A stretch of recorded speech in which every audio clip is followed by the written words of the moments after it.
Magandang araw sa inyong lahat mga kapatid at welcome na naman sa aking munting channel.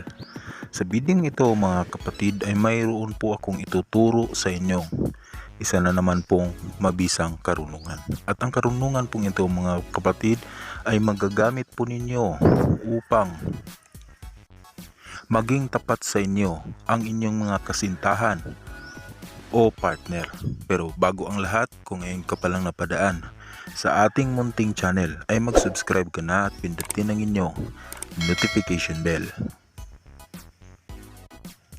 Nais mo bang makasigurado na magiging tapat sa inyo ang taong inyong minamahal at hindi po ito maghahanap ng iba?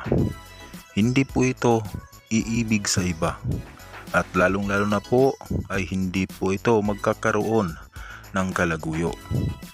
Kung ang iyong minamahal, partner o kasintahan ay nasa malayo, ay dapat mo talagang gamitin ang karunungang ito upang mas sigurado mo na hinding-hindi ka pagtataksilan at magiging tapat siya sa iyong pag-ibig.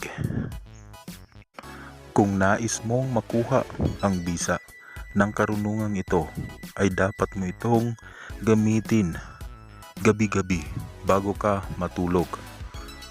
Inyo lamang pong uusalin ang isang Ama namin, isang Aba Ginong Maria at isang sumasampalataya, at pagkatapos ay isusunod po ninyo ang orasyong ito. Isusunod po ninyo ang kanyang kumpletong pangalan ng 3 ulit. Ang orasyon din po ay 3 ulit din pong babanggitin. Pagkatapos po ng orasyon ng 3 ulit ay usalin po ang kanyang pangalan, kumpletong pangalan ng 3 ulit din. At pagkatapos ay sabihin na ikaw ay magiging tapat at hindi ka maghahanap ng iba. Yan lamang po ang inyong sasabihin. Pagkatapos ay hipan po ninyo ang hangin ng pakrus.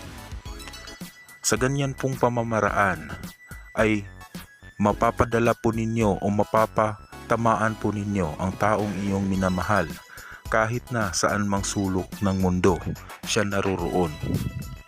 Kahit na gaano kalayo, basta't siya po ay abot ng hangin ay matatamaan po siya.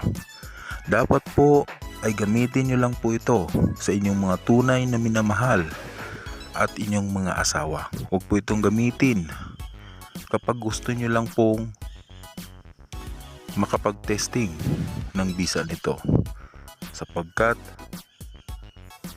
baka mayroon pong hindi magandang balik sa inyo, lalong-lalo na po kung gagamitin po ninyo ito sa pang-aagaw. Baka mayroon kayong taong magiging kaaway, kaya gamitin lang po ito sa tunay ninyong minamahal at tunay ninyong mga partner. Sana po mga kapatid ay makatulong po sa inyo ang karunungang ito.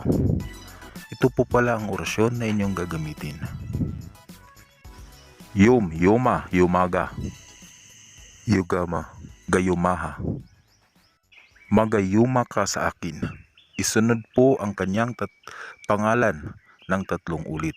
3 ulit din po ninyong babanggitin ang orasyon na ito. At isunod po ang hiling na magiging tapat siya sa inyo at hindi siya maghahanap ng iba. Gawin po ito gabi-gabi nang sa ganoon ay tuloy-tuloy po ang bisa ng orasyong ito. Salamat po sa inyong panonood at pakikinig. Paki-share ng bidyong ito.